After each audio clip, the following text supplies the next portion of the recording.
Right, everybody. Welcome to another episode of the Renegade EDC podcast. My name is Chris, and I am once again your host. Today, we are going to be talking about challenge coins. And in today's episode, I'm going to attempt something new. So not only am I doing the audio podcast as per usual, I'm also going to attempt to upload this to YouTube. So if you're listening to the podcast, I'm also going to link the YouTube channel. If there's not a new video up there, you'll know that it went horribly wrong, did not work in any way, shape, or form, and we'll try again in the next one. Okay, so let's go ahead and get into the episode. So, in typical fashion, we are going to start out with a quote, but I also wanted to start out with the most recent book that I have acquired and read, and that is the newest book from Jocko Willink. This book is called The Code, the Evaluation, the Protocols, Striving to Become an Eminently Qualified Person. And this book is fantastic. This is kind of like a minimal field manual for what you should be doing to make yourself a moderately better person. This is just like a bare bones exercise, eating right, being a decent person. So I want to read the little preface here at the beginning. The code. Without an objective, the objective will not be reached.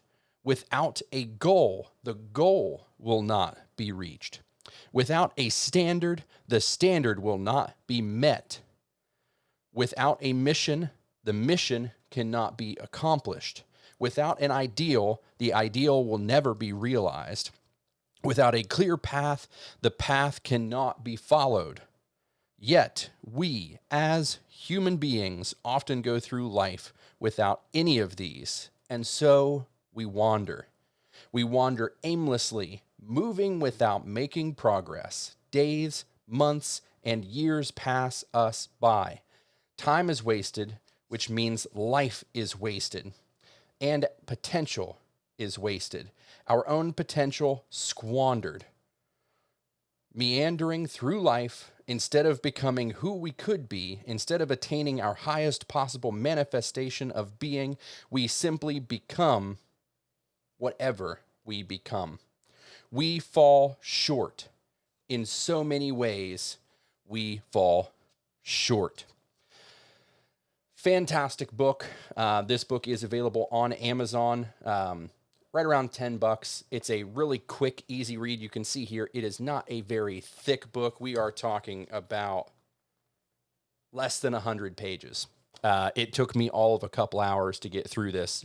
Not a huge book, but some amazing information in there.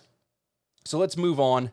Let's get the quote taken care of. And this quote comes to us today from Theodore or Teddy Roosevelt, the original bull moose. The quote says, "The most important single ingredient in the formula of success is knowing how to get along with people." I chose this quote because today we have such a polarization among people. We have a lack of empathy. We have a lack of compassion. We have a lack of understanding. We have a lack of ability to perceive things as someone else does.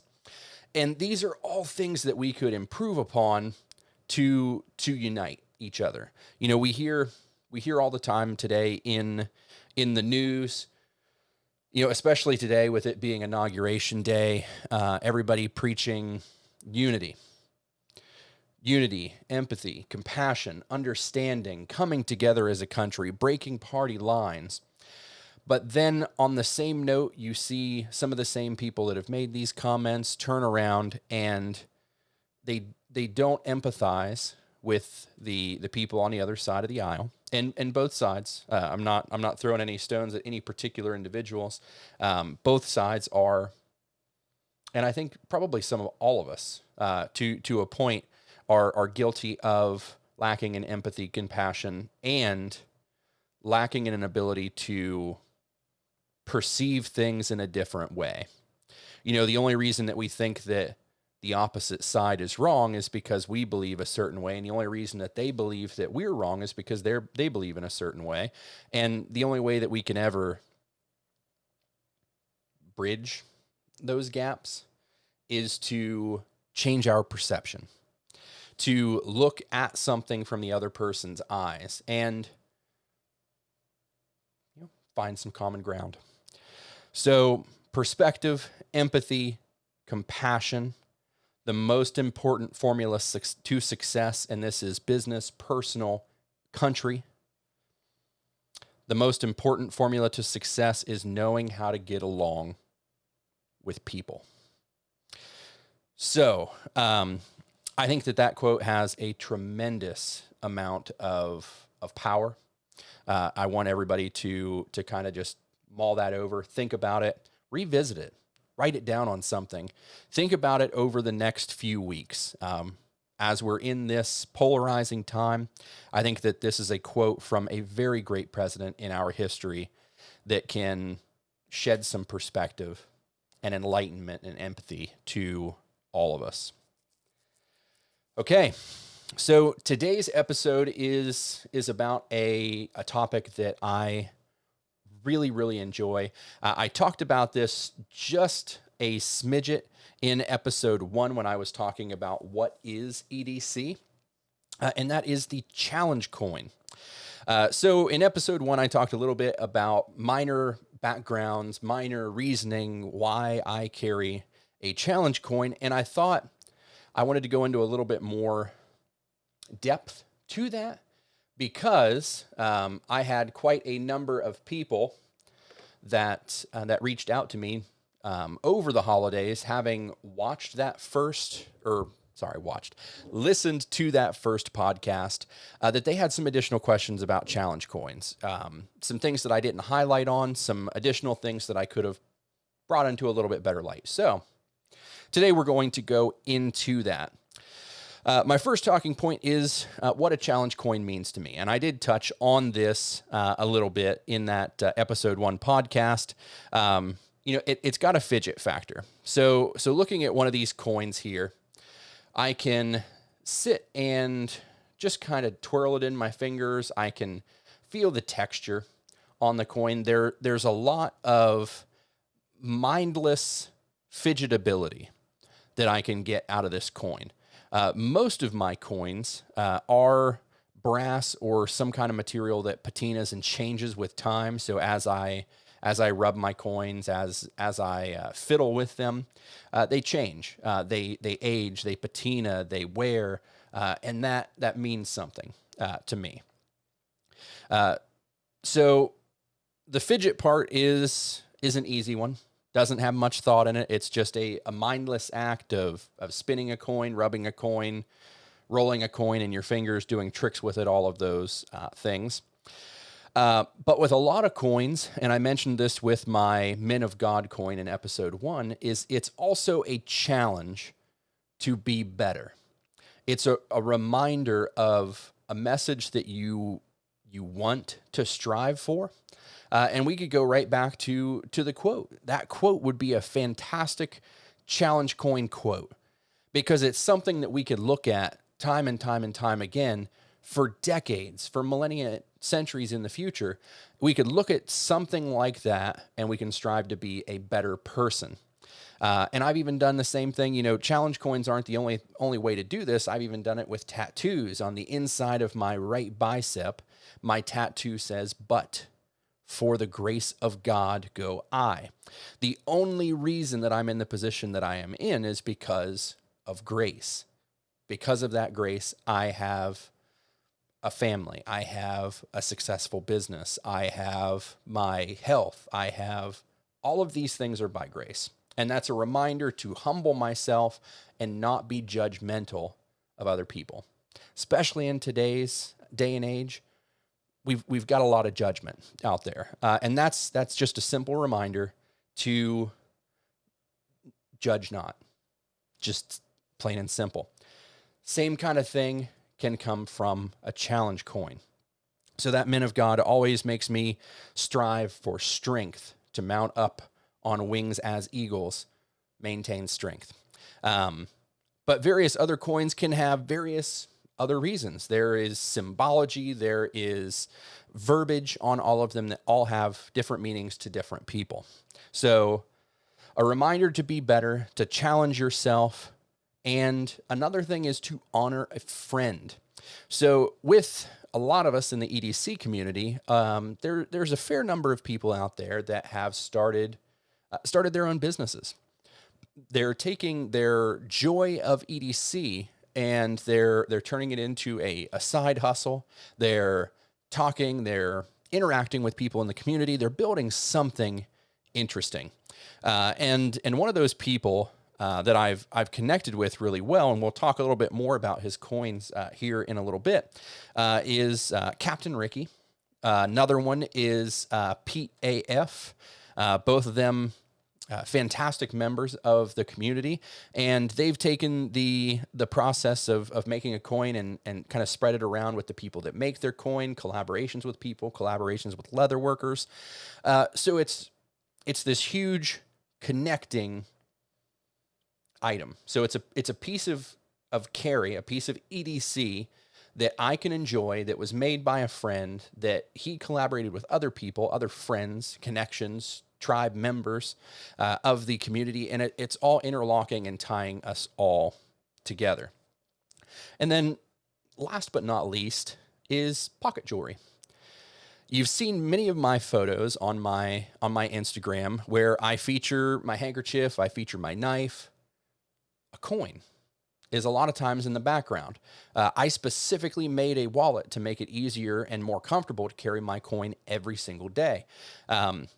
This coin, or these coins, are very important parts of my everyday life for many of those reasons that we just talked about. So another item that I talked about just in a minor capacity in episode 1 was the origin of the challenge coin. Now, we don't know exactly when the challenge coin came about, but we know when it started to show up in documentation of kinds, drawings, literature, different things like that. And one of the first places that this showed up was in the Roman military. So in the Roman military, and this is by a lot of people, or at least in my generalized research, the Romans are kind of thought of to be that first person, that first entity that really started the challenge coin. The challenge coins that were awarded to Roman legionnaires were identifiers. They were medallions or tokens that indicated their what legion they were in, what kind of positions that they had, different things that were identifying marks, something that they could use, that they could take pride in, and show everybody else. So a little bit of a boastful, maybe even braggart kind of thing. But that's definitely one of the first places that it showed up.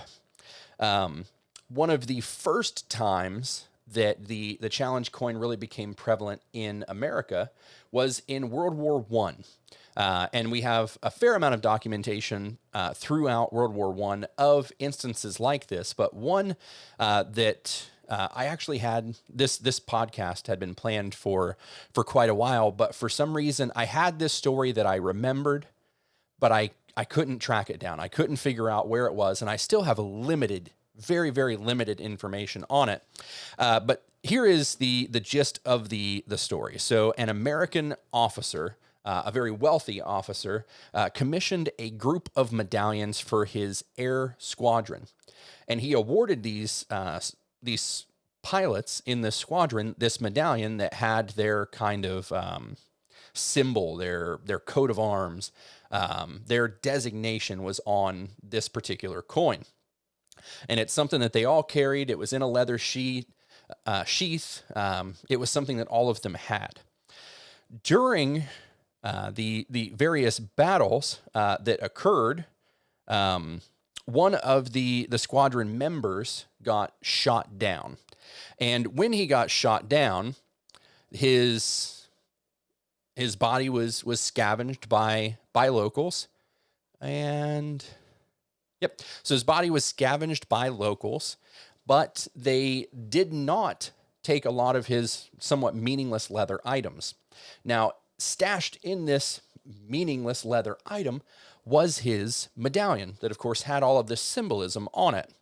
This pilot ended up fleeing and ended up, I believe, getting to France, where when he got into France, he was captured and was going to be imprisoned and killed if it wasn't for his medallion.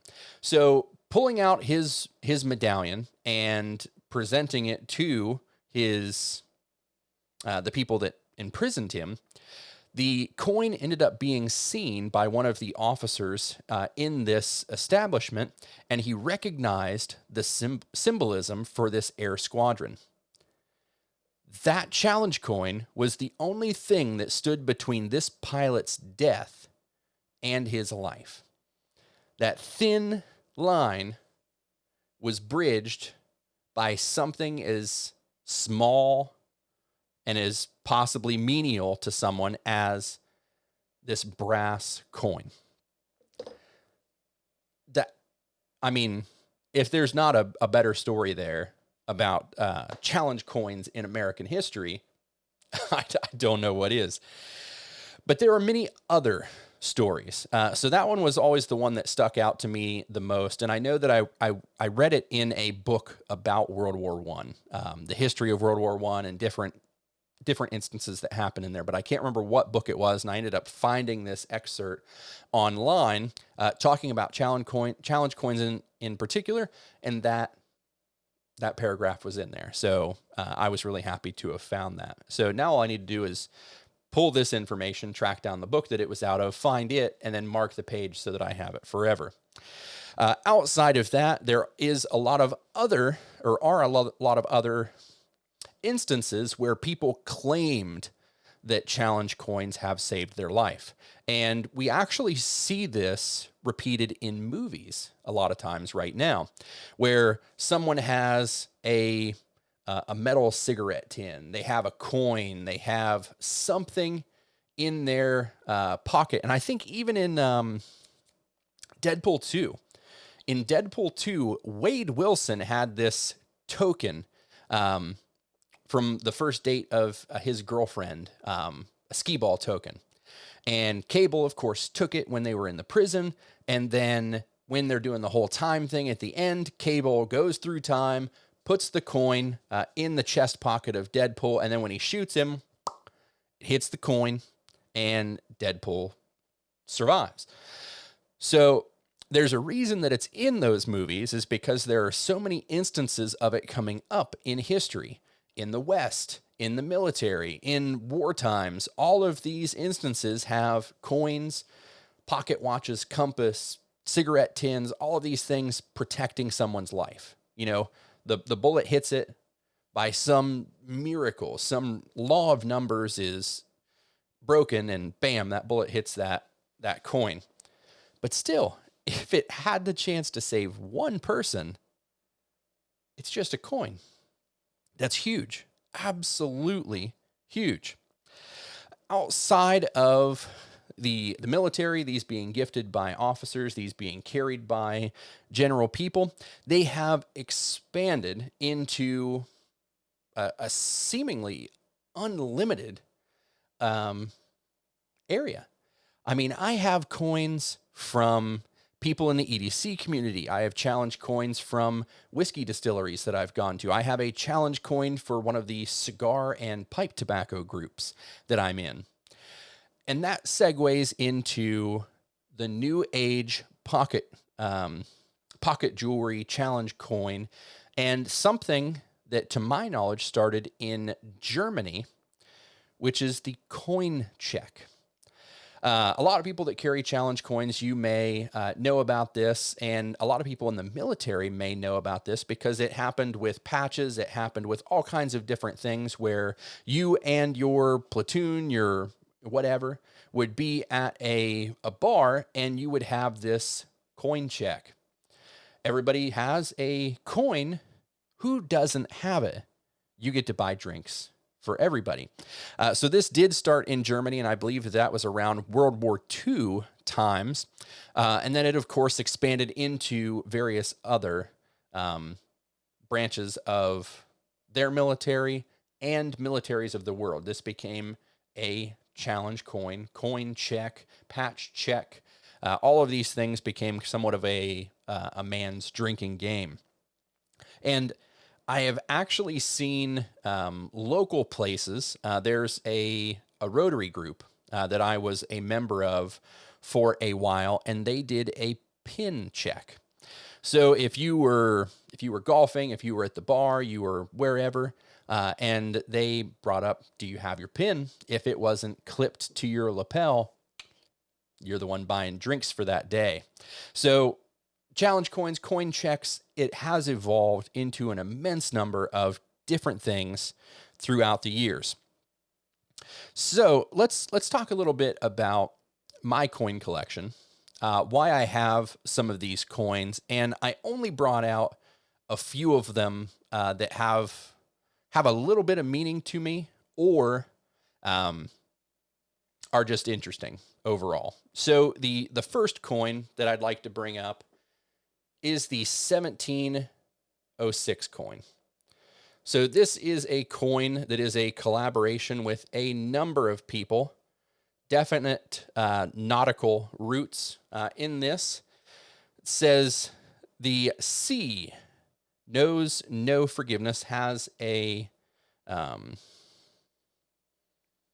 captain's wheel, has the 1706 sun pattern or compass rose pattern. And this has a lot of symbolism to the group. The group was started to kind of bring light to makers, to help with photography for EDC, and as a collaboration of real gentlemen in the community. The one that I know the best is, of course, Captain Ricky, who I would count as a great friend. And we talk all the time in various Instagram, Discord groups. We support each other's ventures. Really tremendous guy. And that'll lead me directly into the second coin. Also from Captain Ricky.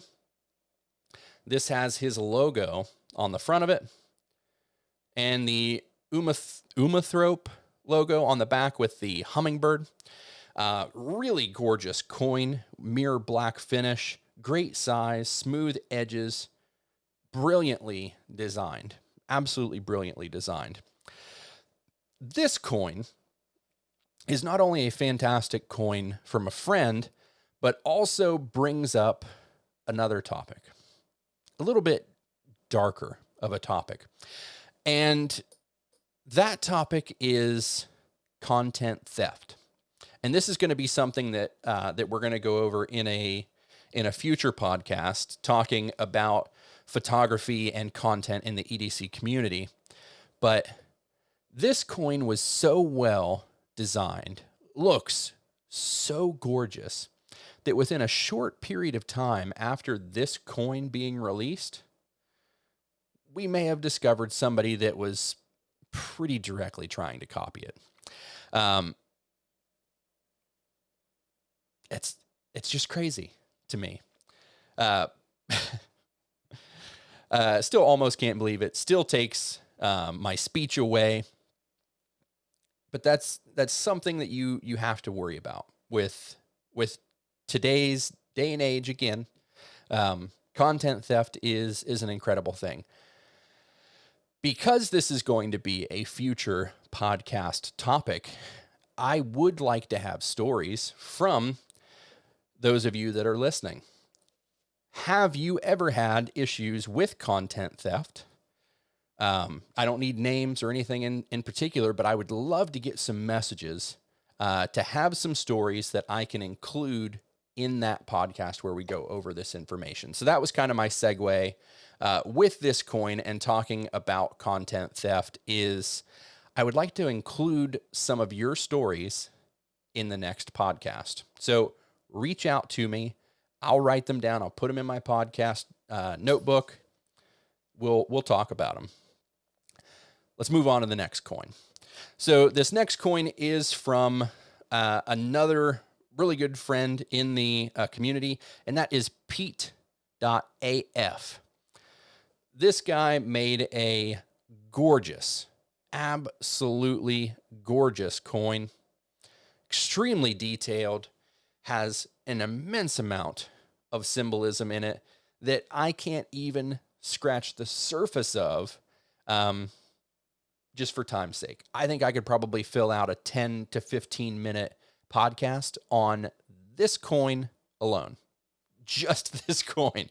There's a lot of stuff packed into us. We got maps, we have the X marking the spot, we have all kinds of symbology on the front, a gorgeous designed coin with the compass rose on the front, a nautical rope going around it. I mean, just an absolute ton of symbolism. We could really talk about this coin forever. Probably my most well-known coin in the community actually comes from Pete's Pirate Life. And there are people on both sides of the fence about Pete. And I can very confidently say that I've been on both sides of that fence as well. I think that what Pete has done for the photography community and for the EDC community has been absolutely exceptional. He's built an incredible follower base, loyal fans. He has produced some absolutely amazing content, fantastic content. You can't dispute any of that.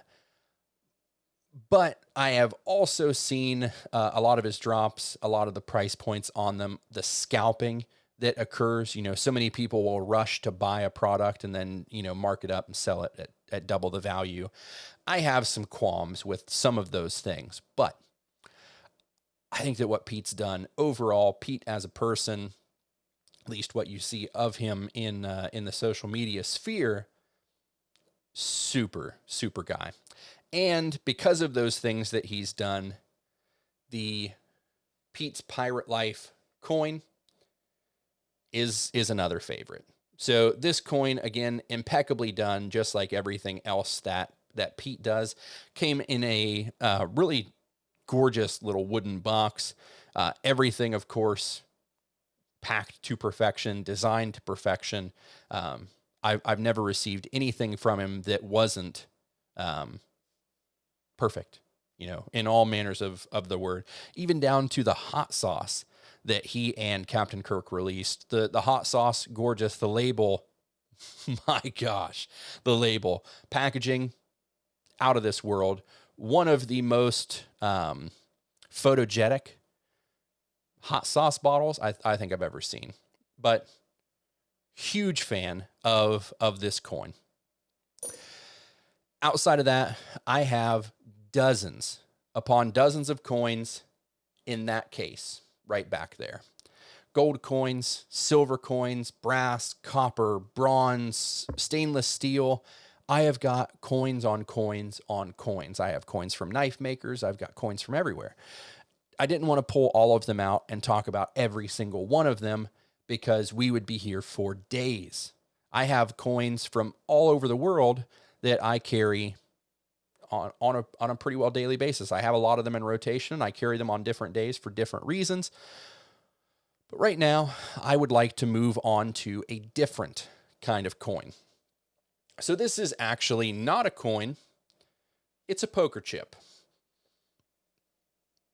So this is one poker chip that I have out of about 20 that I picked up when I did the Bourbon Trail.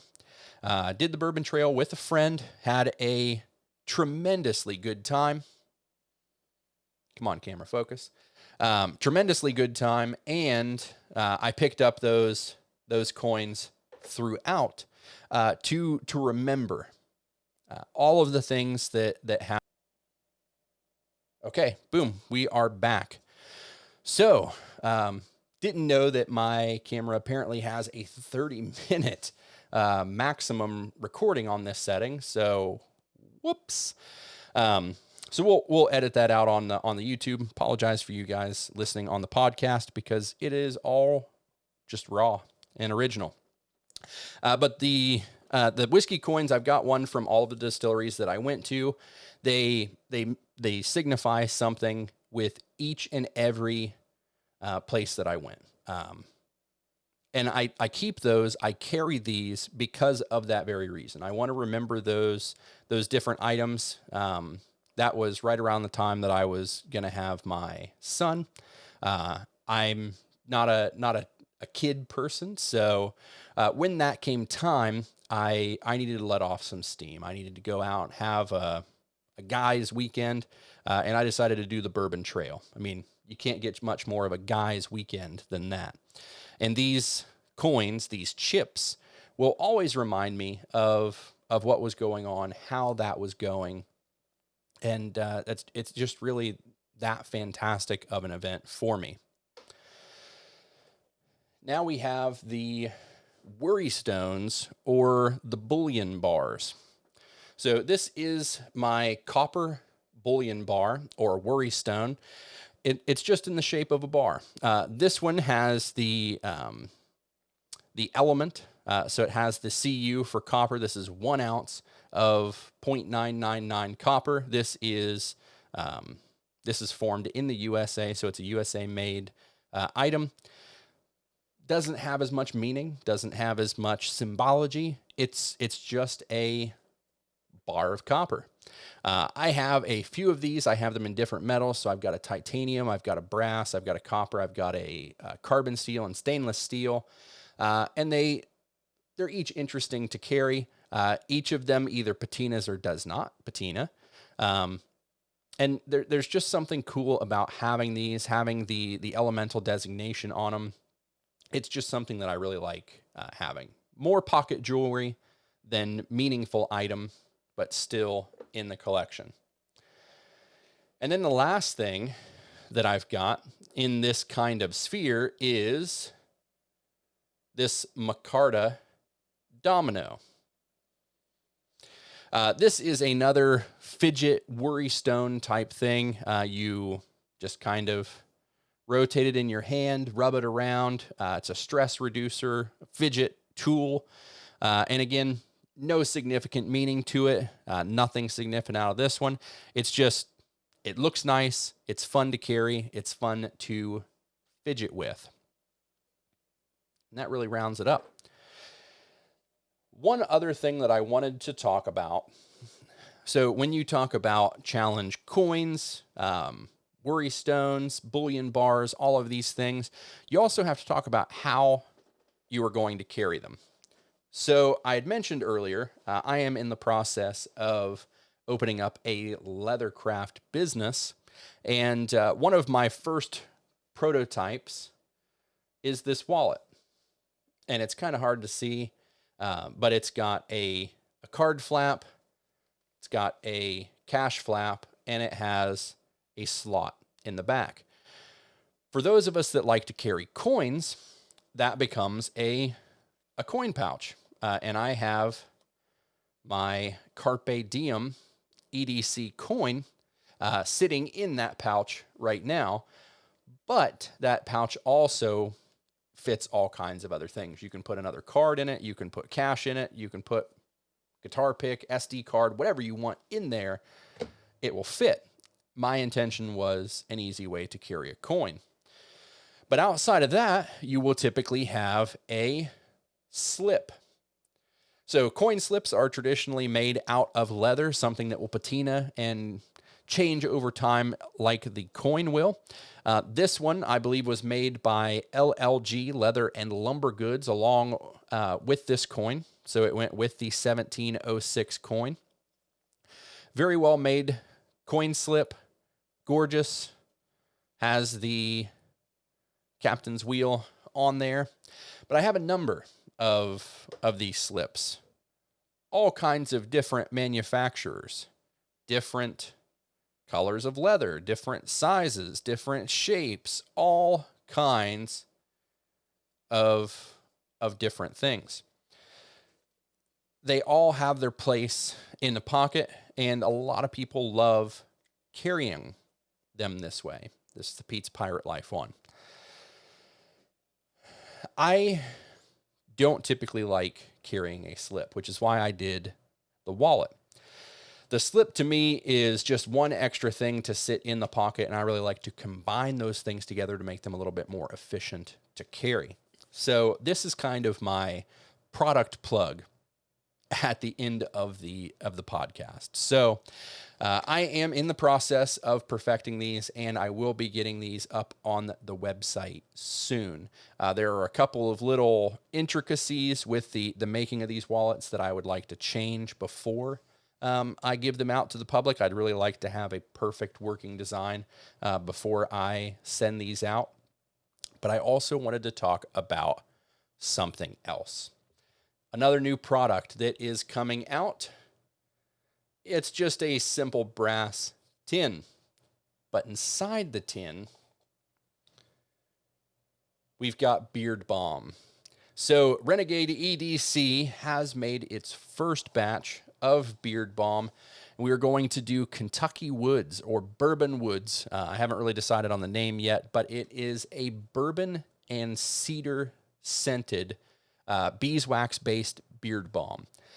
This is made from wax from the bees that I keep here on my farm. So it is a natural product made here in the USA by myself. And it's going to be sent in these gorgeous little brass tins. I've got stickers that are printing right now, actually, to seal these up on the edges and to label everything on the top. So that is it for this podcast. So I wanted to reiterate, now that we are wrapping up, one thing that I think that you should take a look at is this book, The Code, the Evaluation, the Protocols, Striving to Become an Eminently Qualified Human. I really think that that is a fantastic book to check out. If you have been listening to the podcast for any amount of time, you will know that I have quoted Jocko Willink and his books multiple times in this podcast, just because I think that he really has a great perspective on how to improve your life with discipline, determination, and strength. And if you don't have one of those three things, I think that most of his field manuals for life give you a way to figure it out. They give you a roadmap to figure out how to be a better person. And I'm a hardworking individual. I have got an immense amount of personal growth from reading his books, just taking in his content. So strongly recommend it. Appreciate everybody for tuning in. Thank you so much for listening.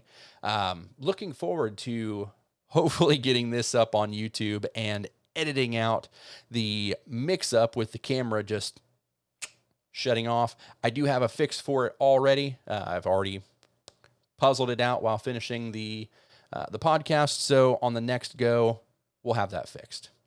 Thank you all very much for tuning in. Talk to you next time.